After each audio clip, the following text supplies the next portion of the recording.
Welcome viewers. Class 12 physics में मैं रवि कुमार आप सभी का स्वागत करता हूँ।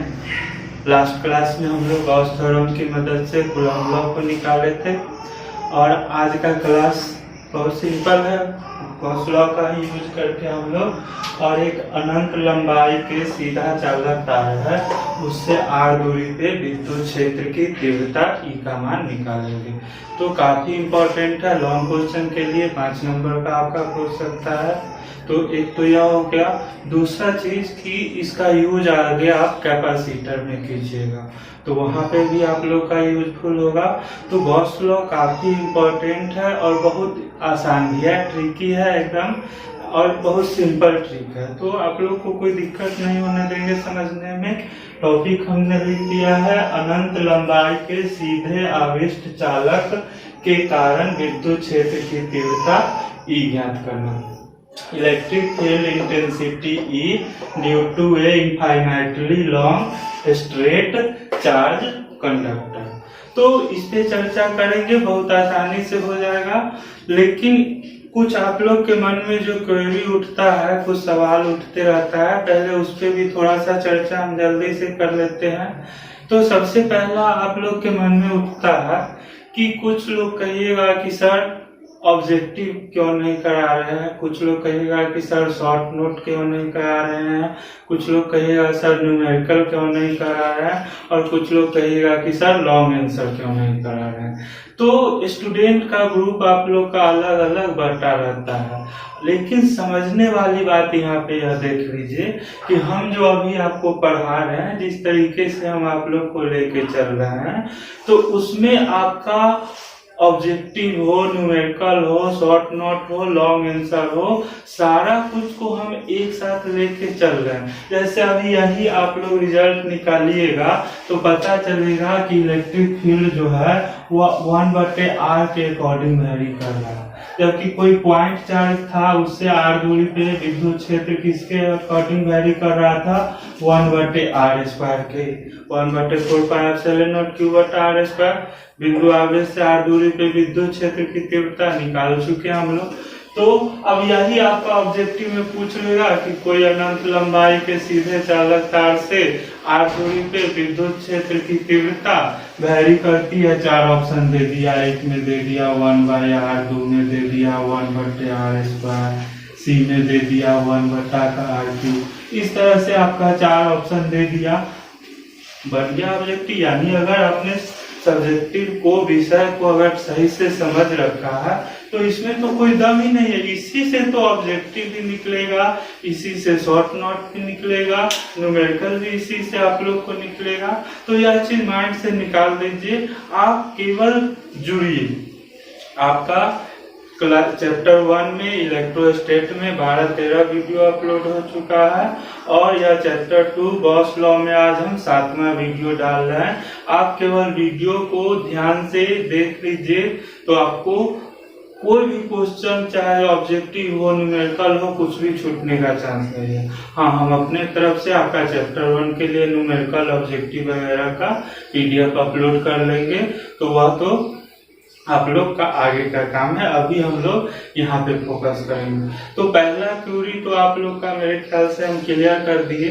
दूसरा चीज आप लोग के मन में आ रहा होगा कि 2-3 महीना आपका कोरोना लॉकडाउन में निकल गया, ठीक है, अभी फॉर्म भराने लगेगा, डमी एडमिट कार्ड आने लगेगा, तो आप लोग को थोड़ा सा घबराहट होगा।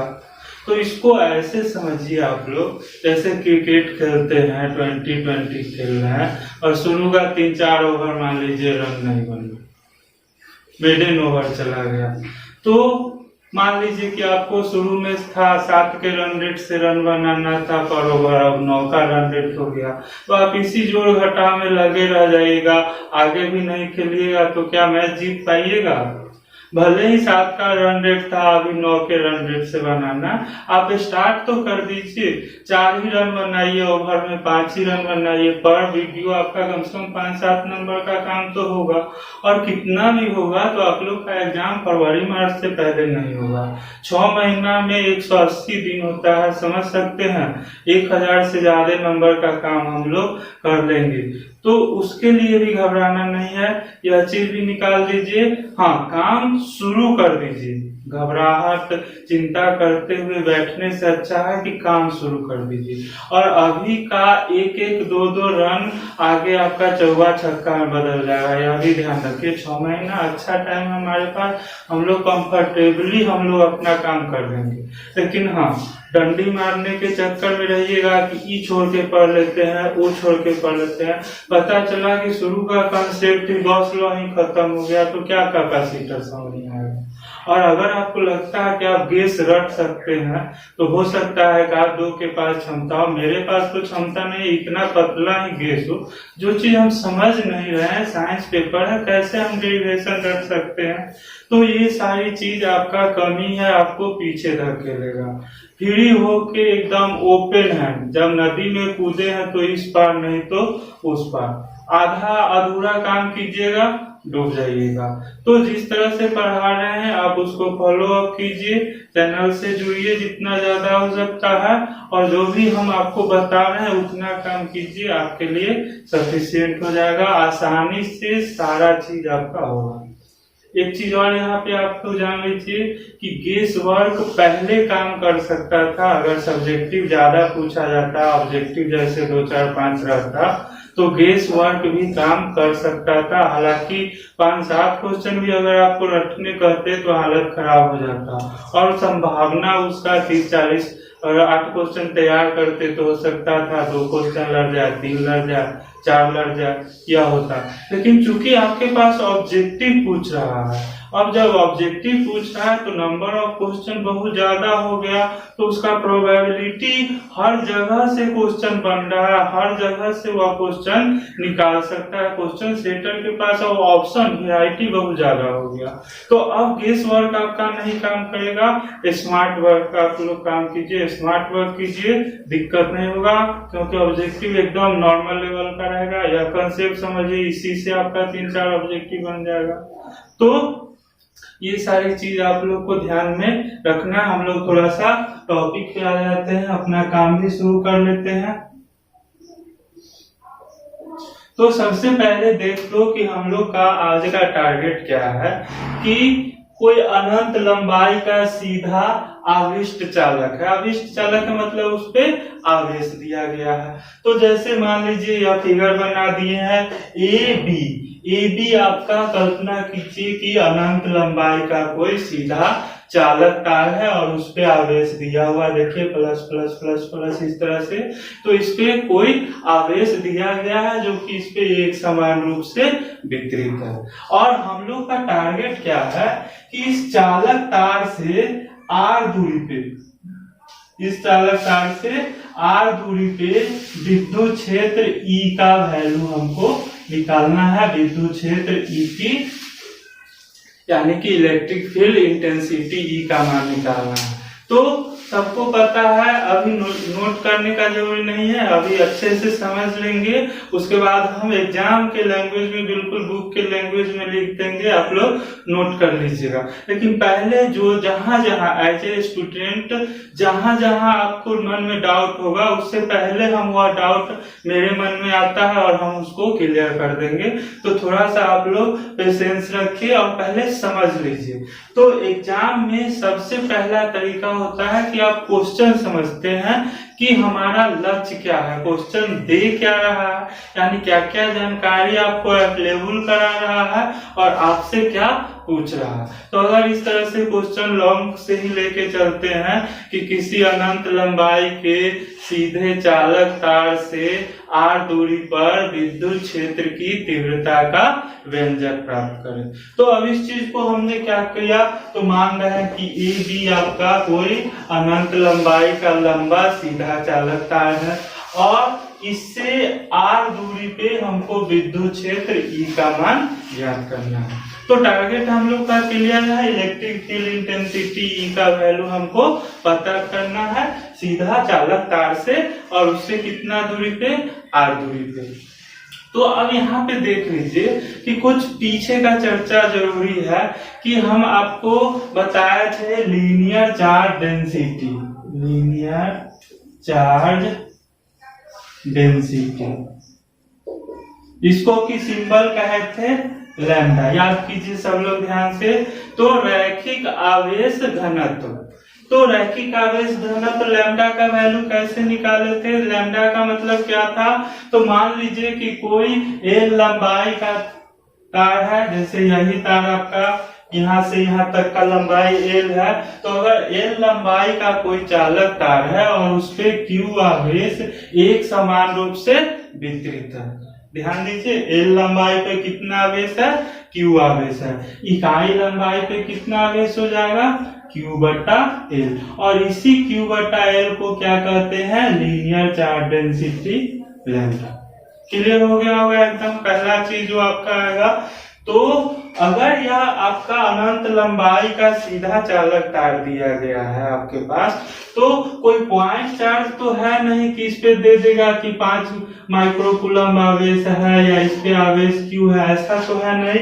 यह क्या है कि एक आपका अनंत लंबाई का सीधा चालक तार है, तो चार्ज का एग्जैक्ट अमाउंट आपको पता नहीं है कि इतना कूलम आवेश है या उतना कूलम आवेश है। यहाँ पे क्या हो देगा आपको? तो लीनियर चार्ज डेंसिटी लैम्डा देगा, और लैम्डा का मतलब क्या हुआ कि इकाई लंबाई में कितना आवेश है। क्लियर है सब लोग का? लैम्डा का मतलब क्या हो गया? लीनियर चार्ज डेंसिटी का मतलब कि तार के एकांक लंबाई में कितना आवेश है। अगर मान लीजिए कि लीनियर चार्ज डेंसिटी लैम्डा मतलब इकाई एकांक लंबाई में आवेश कितना हो गया? लैम्डा। अगर एल लंबाई है तो आवेश कितना हो जाएगा? Lambda into L.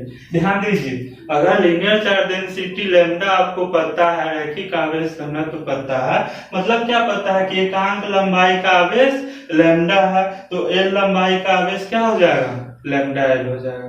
क्लियर है एकदम, कोई दिक्कत नहीं होगा।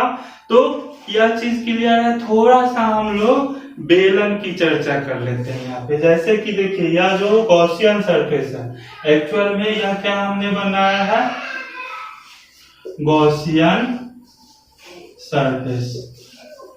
तो गॉसियन सरफेस का भी चर्चा हम कर चुके हैं कि किसी आवेश के वितरण हो, रैखिक आवेश घनत्व हो, पृष्ठ आवेश घनत्व हो, और उससे कुछ दूरी पे हमको अगर विद्युत क्षेत्र का मान निकालना है, तो हम लोग क्या करते हैं कि स्मार्टली उसके चारों ओर एक बंद पृष्ठ का कल्पना करते हैं। किसके चारों ओर? जिस आवेश, चाहे आपका लीनियर चार्ज हो, सरफेस चार्ज डेंसिटी, जैसा भी आवेश का आपका सिस्टम है, उसको क्या करते हैं? तो एक काल्पनिक बंद पृष्ठ से घेर देते हैं, जिसके कि अंदर में ही वो सारा आवेश आ जाए। और वह बंद पृष्ठ थोड़ा सा हम लोग स्मार्टली वर्ड क्यों यूज करते हैं कि इस तरह से चूज करते हैं कि उसके पृष्ठ के सभी बिंदु पे विद्युत क्षेत्र ई क्या रहे? कांस्टेंट रहे। तो जैसे कि यहाँ पे हमने अनंत लंबाई का चालक तार था और इससे हमको r दूरी पे विद्युत क्षेत्र निकालना था, तो हम लोग क्या किए कि अब यह गोला में तो आता नहीं, ठीक है, पहले जैसे पॉइंट चार्ज था तो स्फीयर ले रहे थे, जैसे लास्ट क्लास में लिए थे। अभी लंबा तार है तो इसके लिए क्या कर दिए? तो r त्रिज्या का एक बेलनाकार गॉसियन सरफेस की कल्पना की। कैसा सरफेस है? यह सिलिंड्रिकल सरफेस है। और यह तार क्या है? तो इसके बिल्कुल अक्ष से होके, जैसे यह मार्कर ही है, तो यह क्या है? बेलनाकार है, और इसके आर पार आपका तार है। और इस बेलन का लंबाई कितना ले रहे हैं? एल ले रहे हैं। यहाँ तक एकदम क्लियर आप लोग हो जाइए। तो यह बेलनाकार पृष्ठ एक्चुअल में क्या है? हमारा गॉसियन सरफेस है, और गॉसियन सरफेस का यूज गॉस लॉ में करते हैं। क्यों करते हैं? तो इसके यह एक काल्पनिक बंद पृष्ठ होता है जिसके अंदर आपका आवेश का निकाय स्थित रहेगा।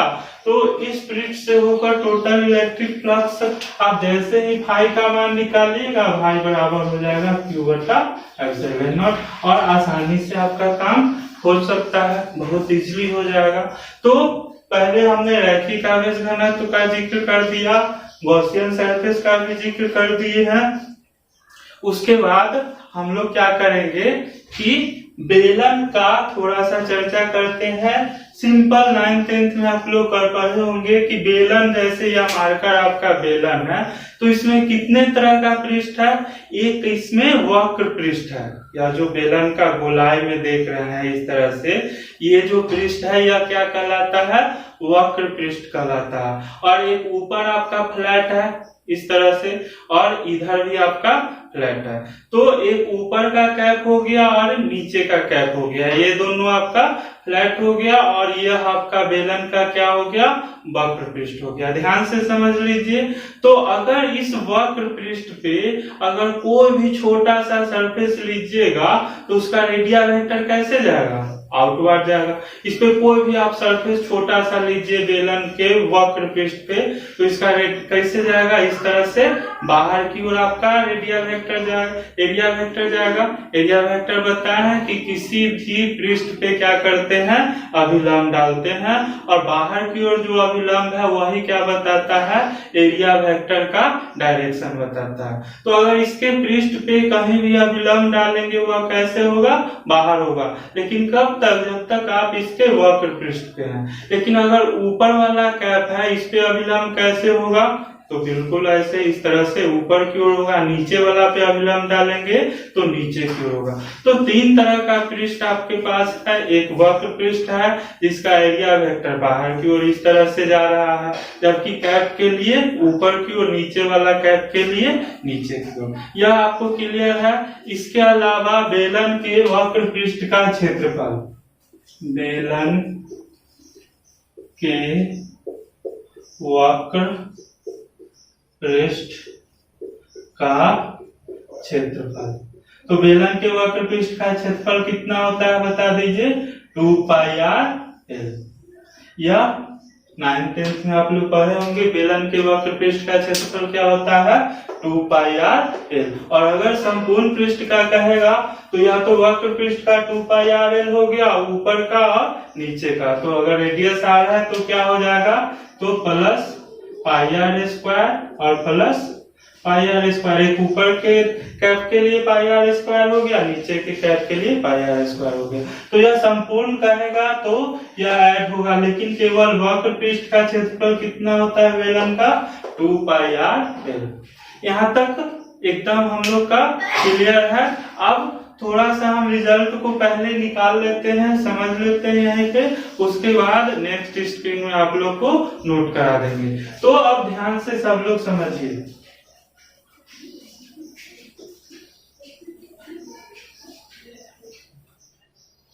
तो हम लोग का लक्ष्य क्या है कि कोई AB आपका इनफाइनाइट लॉन्ग तार है, वायर है, जिसपे कि एक समान रूप से आवेश वितरित है और इसका लीनियर चार्ज डेंसिटी लैम्डा दे दिया है, और इस तार से r दूरी पे विद्युत क्षेत्र की तीव्रता E का व्यंजक आपको प्राप्त करना है। तो सबसे पहले क्या काम किए? तो हमने एक स्मार्टली गॉसियन सरफेस चुन लिया जो कि क्या है?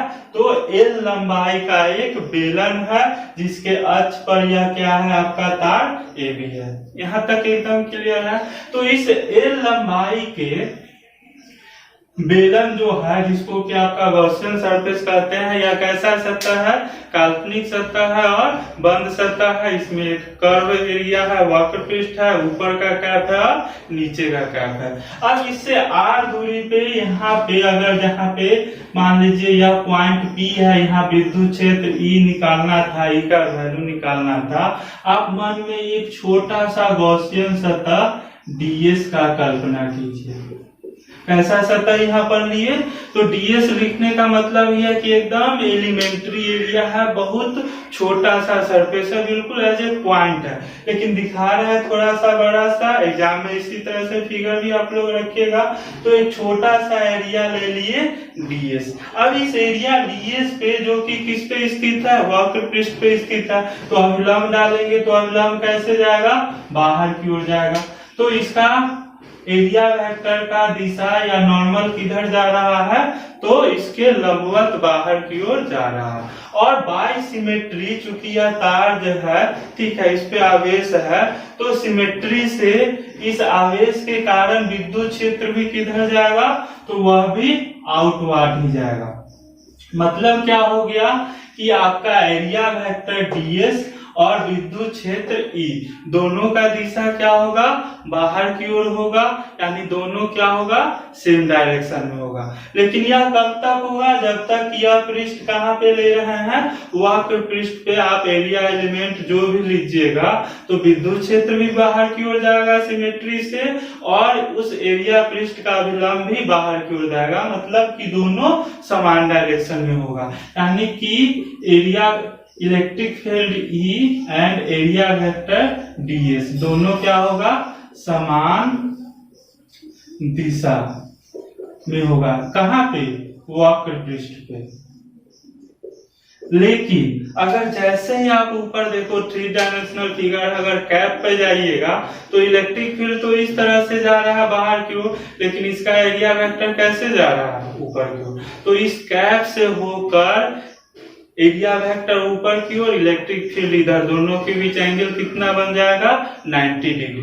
ठीक इसी तरह से नीचे वाला कैप का एरिया वेक्टर नीचे की ओर, इलेक्ट्रिक फील्ड बाहर की ओर, दोनों के बीच एंगल कितना बन जाएगा, 90 डिग्री बन जाएगा। इस चीज का ध्यान रखेंगे। तो अब हम लोग को कुछ नहीं करना है। गॉस लॉ क्या कहता है कि किसी बंद पृष्ठ से होकर गुजरने वाले कुल विद्युत फ्लक्स फाई का मान किसके बराबर होता है, Q बटा एप्सिलॉन नॉट के बराबर होता है। तो इलेक्ट्रिक फ्लक्स आपको इस बंद पृष्ठ से निकालना है तो पहले वक्र पृष्ठ से निकाल लेंगे, फिर ऊपर वाले कैप से निकालेंगे, नीचे वाले कैप से निकालेंगे, सबको जोड़ देंगे। तो सबसे पहले यहाँ पे आप लोग देखिए कि अगर नीचे वाला कैप के लिए एरिया वेक्टर आपका नॉर्मल नीचे की ओर जा रहा है, विद्युत क्षेत्र इधर जा रहा है, दोनों के बीच एंगल कितना बन रहा है, 90 डिग्री बन रहा है। ठीक उसी तरह से इसके लिए एरिया वेक्टर ऊपर की ओर है, इलेक्ट्रिक फील्ड इस डायरेक्शन में है, दोनों के बीच एंगल क्या बन रहा है,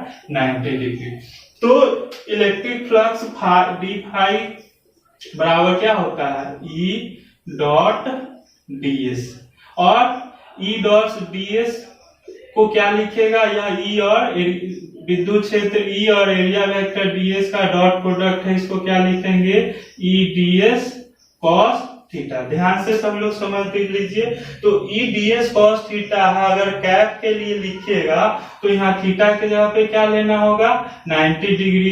तो E ds cos 90 कितना हो जाएगा, cos 90 का वैल्यू 0 होता है। तो ऊपर वाले कैप के लिए भी फ्लक्स आपका क्या हो गया, 0, और नीचे वाले कैप के लिए भी उसी तरह से फ्लक्स क्या हो जाएगा, 0। तो केवल फ्लक्स आपके किसके अलोंग बच रहा है, तो वक्र पृष्ठ के अलोंग बच रहा है। बाकी ऊपर वाला कैप और नीचे वाला दोनों में विद्युत क्षेत्र और एरिया वेक्टर के बीच कितना एंगल बन रहा है, 90 डिग्री। तो इस कैप से भी आपका इलेक्ट्रिक फ्लक्स 0 हो गया और ऊपर वाले कैप से भी इलेक्ट्रिक फ्लक्स 0 हो गया। तो फ्लक्स केवल किससे बनेगा, इस वक्र पृष्ठ से बनेगा। तो इस वक्र पृष्ठ से, यह जो वक्र पृष्ठ है इस पे आप एरिया एलिमेंट ds ले रहे हैं, तो इस छोटा सा एरिया एलिमेंट ds से होकर इलेक्ट्रिक फ्लक्स d फाई बराबर क्या हो गया, तो E डॉट ds हो गया, जो कि किसके बराबर हो गया,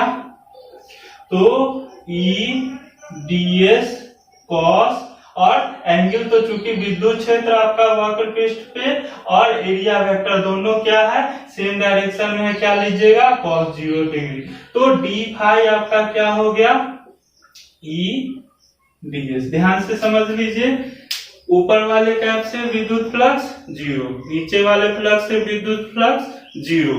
क्यों, क्योंकि एरिया वेक्टर ऊपर है, विद्युत क्षेत्र इधर है, दोनों के बीच एंगल 90 डिग्री बन रहा। तो बचा केवल वक्र पृष्ठ, और वक्र पृष्ठ से एक छोटा सा एरिया एलिमेंट ds के लिए विद्युत फ्लक्स d फाई क्या हो गया, E डॉट ds, जिसको कि लिख दिए E ds cos 0 डिग्री, क्योंकि विद्युत क्षेत्र और एरिया वेक्टर दोनों समान डायरेक्शन में है। तो अब यहाँ से d फाई बराबर हो गया E ds।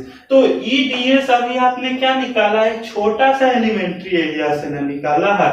तो पूरा वक्र पृष्ठ से निकाल के टोटल इलेक्ट्रिक फ्लक्स अगर हमको चाहिए पूरे वक्र पृष्ठ से, तो वह कौन निकाल के देगा, तो कंटूर इंटीग्रेशन निकाल के देगा। इंटीग्रेशन का मतलब ही बताया है समाकलन जोड़। तो ऐसा ऐसा जितना एरिया वेक्टर इस पे जितना बिंदु होगा सभी का एरिया को वह क्या करेगा, जोड़ देगा। तो टोटल इलेक्ट्रिक फ्लक्स फाई बराबर क्या हो जाएगा, तो इस तरह से विद्युत क्षेत्र ई का इस सरफेस वक्र सरफेस जो है बेलन का उसके एलॉन्ग पृष्ठ समाकलन, और वह किसका,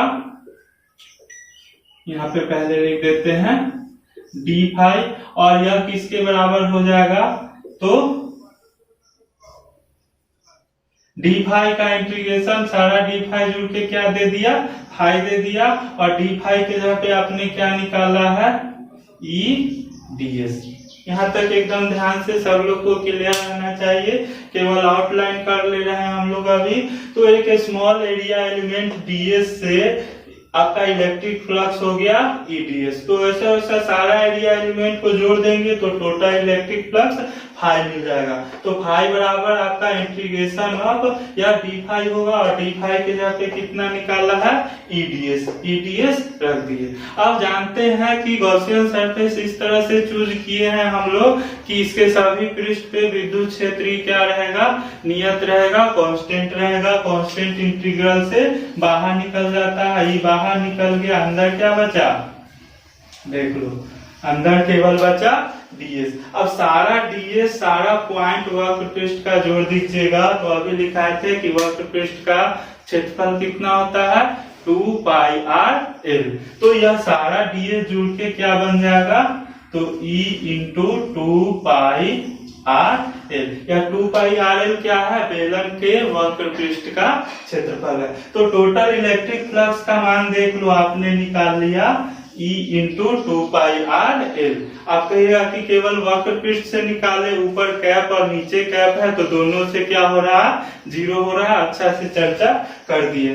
तो जैसे ही आप इतना काम कर लेते हैं, अब यहाँ पे आ जाता है रोल आपका गॉस लॉ का। गॉस लॉ कहता है कि भाई टोटल इलेक्ट्रिक फ्लक्स फाई बराबर होता है क्यू बटे एप्सिलॉन नॉट। गॉस लॉ का इतना ही काम है, टोटल इलेक्ट्रिक फ्लक्स किसके बराबर होता है, क्यू बटे एप्सिलॉन नॉट के बराबर होता है। तो फाई के जगह पे आपने निकाल लिया ई इंटू 2 पाई आर एल, और क्यू तो चूंकि यह आपके पास रैखिक आवेश घनत्व लैम्डा है, आवेश लैम्डा नहीं है, इकाई लंबाई का आवेश लैम्डा है, तो एल लंबाई का आवेश क्या हो जाएगा, ऑब्वियस सी बात है, बता दिए हैं अभी आपको, लैम्डा है।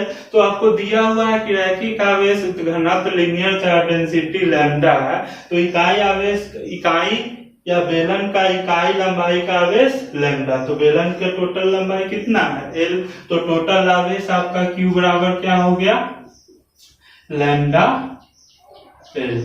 तो क्यू के जगह पे आपने लिख दिया लैम्डा एल बटे एप्सिलॉन नॉट। एकदम क्लियर हो गया। आप देख लीजिए यहाँ से क्या हो जाएगा, तो ई बराबर या एल से एल आपका कट ही गया, और 1 बटे 2 पाई एप्सिलॉन नॉट आर,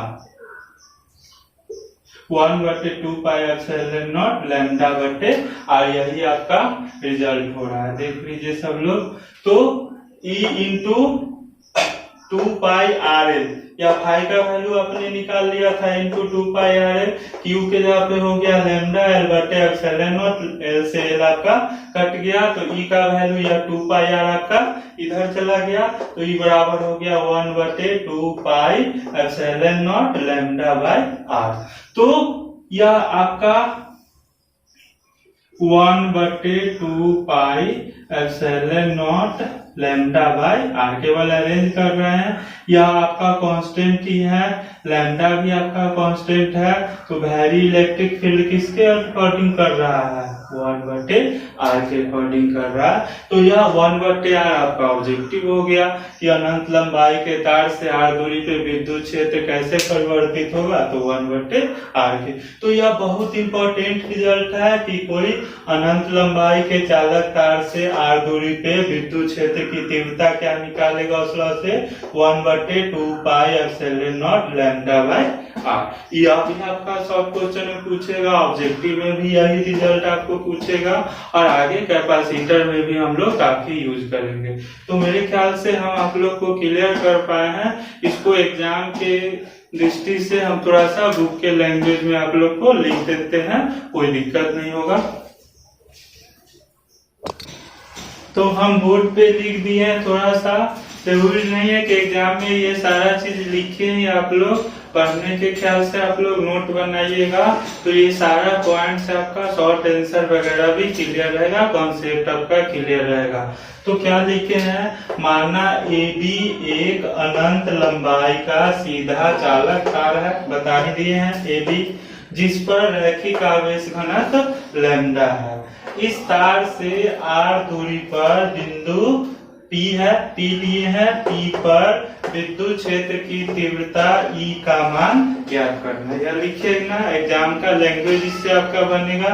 तो यहाँ सब तक तो आप क्वेश्चन को ही रिप्रेजेंट किए कि क्या आपको करना है। इसके बाद लिख लिए हैं कि इसके लिए हम बिंदु P से गुजरने वाले L लंबाई के समचगासीय पृष्ठ की कल्पना करते हैं। सममिति के कारण वक्र पृष्ठ के प्रत्येक बिंदु पर ही समान होगा। वक्र पृष्ठ के सभी बिंदु पर ही क्या होगा, बाहर की ओर निकलेगा। बेलन के ऊपरी एवं निचले ढक्कन से गुजरने वाले विद्युत फ्लक्स का मान शून्य होगा, क्योंकि E तथा DS के बीच कोण 90 डिग्री है। तो बता ही दिए ऊपरी ढक्कन पे, तो इसका एरिया वेक्टर ऊपर की ओर है, इलेक्ट्रिक फील्ड ऐसे है, दोनों के बीच 90 डिग्री। तो यह फिगर में भी 90 डिग्री शो कर लिए। तो ऊपरा और निचला ढक्कन से विद्युत फ्लक्स आपका शून्य होगा। तो यहाँ तक आप लोग नोट कर लीजिएगा, फ्रीज करके आगे का काम करते हैं। तो ध्यान से यहाँ पे देखिएगा, अब वक्र पृष्ठ पर लिए गए क्षेत्र स्वल्पांश, जिसको क्षेत्र स्वल्पांश हिंदी में कहते हैं, इंग्लिश में एरिया एलिमेंट, और वह क्या है आपका DS है। तो DS के लिए विद्युत क्षेत्र E तथा क्षेत्रफल सदिश एरिया वेक्टर DS की दिशा समान होगी। तो पहले ही चर्चा किए कि यह एरिया वेक्टर है, इसका नॉर्मल भी इसी डायरेक्शन में है, विद्युत क्षेत्र भी उसी डायरेक्शन में है। तो दोनों के बीच एंगल क्या हो जाएगा, 0, दोनों की दिशा समान होगी। यहाँ तक नोट कर लीजिए। अतः गॉसीय पृष्ठ से गुजरने वाला कुल विद्युत फ्लक्स, तो ऊपर वाला कैप से तो 0 ही है, नीचे वाला से 0 ही है, केवल वक्र पृष्ठ से निकालना है। तो स्मॉल एरिया एलिमेंट DS से कितना होगा, E डॉट DS, और उसको इंटीग्रेट कर दिए पूरा पृष्ठ के लिए। तो कंटूर इंटीग्रेशन ऑफ S, या पृष्ठ समाकलन आप उसको हिंदी में कहिएगा। तो E डॉट DS हो गया। अब E डॉट DS को तोड़ेंगे तो E DS cos 0, क्यों, क्योंकि E और DS के बीच एंगल 0 है, दोनों आपका क्या है, समान दिशा में है। तो यहाँ से फाई बराबर हो गया आपका E DS। E आपका चूंकि कांस्टेंट है हर जगह पृष्ठ पे, E का वैल्यू समान है, बाहर निकल गया, अंदर बचा DS। तो वही कंसेप्ट है कि यह सारा DS यानी कि सारा छोटा छोटा एरिया एलिमेंट को पूरे पृष्ठ पे आपको जोड़ के देगा। वह काम कौन करेगा, इंटीग्रल करेगा। तो सारा DS मिलके क्या बन जाएगा, बेलन के वक्र पृष्ठ का क्षेत्रफल, जो कितना होता है 2πr। तो हम लिख भी दिए बेलन के वक्र पृष्ठ का क्षेत्रफल 2πr। तो यहाँ से फाई बराबर क्या मिल गया, E इंटू 2πr। और यह E इंटू 2πr क्या है, तो गॉसियन सरफेस, जो कि बंद पृष्ठ था, बेलनाकार पृष्ठ, उससे गुजरने वाला कुल विद्युत फ्लक्स मिल गया, फाई बराबर E इंटू 2πr। तो मेन काम आपका यही है। जैसे ही टोटल इलेक्ट्रिक फ्लक्स निकाल लिए, तो आप क्या लिखिएगा, गॉस के प्रमेय से, और फाई बराबर Q बटे एप्सिलॉन नॉट कीजिएगा, रिजल्ट हमको मिल जाएगा। तो यहाँ तक नोट कर लीजिए अच्छा से। तो टोटल इलेक्ट्रिक फ्लक्स फाई का वैल्यू आपने निकाल ही लिया है।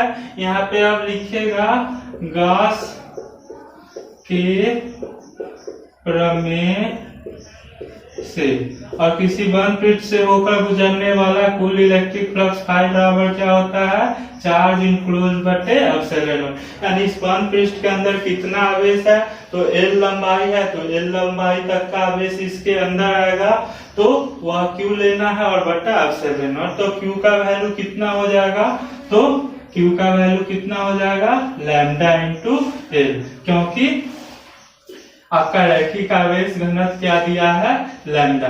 तो एकांक लंबाई का बताए हैं आपको कि एकांक लंबाई का आवेश लैम्डा है, तो एल लंबाई का कितना हो जाएगा, लैम्डा इंटू एल हो जाएगा।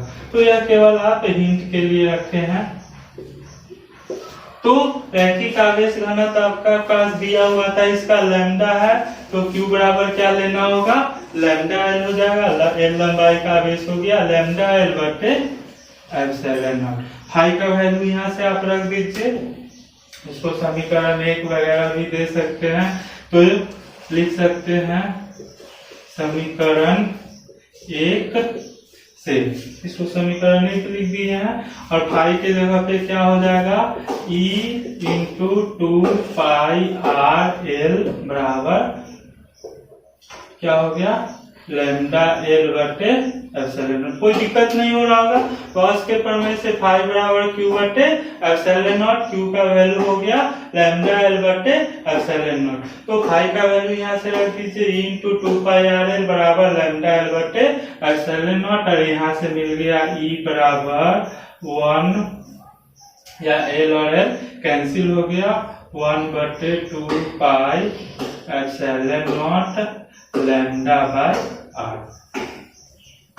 तो यही आपका मेन रिजल्ट हुआ कि अनंत लंबाई के आवेशित सीधे चालक तार से आर दूरी पे विद्युत क्षेत्र का तीव्रता कितना मिला, 1 बटे 2 pi epsilon naught lambda by R. यहाँ तक आप लोग नोट कर लीजिए, यही आपका टारगेट भी था, निकाल लिया। इसी से ऑब्जेक्टिव पूछेगा, लिख देते हैं कि अनंत लंबाई के सीधे चालक तार से आर दूरी पर विद्युत क्षेत्र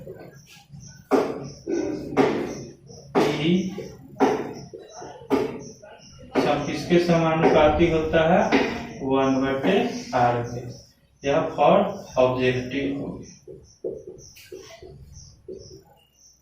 तो क्लास लंबा होते जा रहा है, और भी चर्चा हम लोग आगे करेंगे। आज के क्लास में यहाँ तक रहने देते हैं। अच्छा से आप लोग को समझा ही दिए हैं, इसको नोट, हाँ आप लोग नोट बनाने का काम जोर शोर से शुरू कर दीजिएगा, क्योंकि 30-35 वीडियो हो गया, अभी तक नहीं शुरू किए हैं, तो कम से कम अभी से भी आप लोग स्टार्ट कर दीजिए। नोट नहीं बनाइएगा, लिखने का प्रैक्टिस नहीं कीजिएगा तो कुछ नहीं होगा। और भले अभी आप लोग को स्लो लगेगा, इसका फायदा देखिएगा, आगे आपको बहुत ज्यादा बेनिफिट होगा। तो नोट कर लीजिए इसको अच्छा से सब लोग।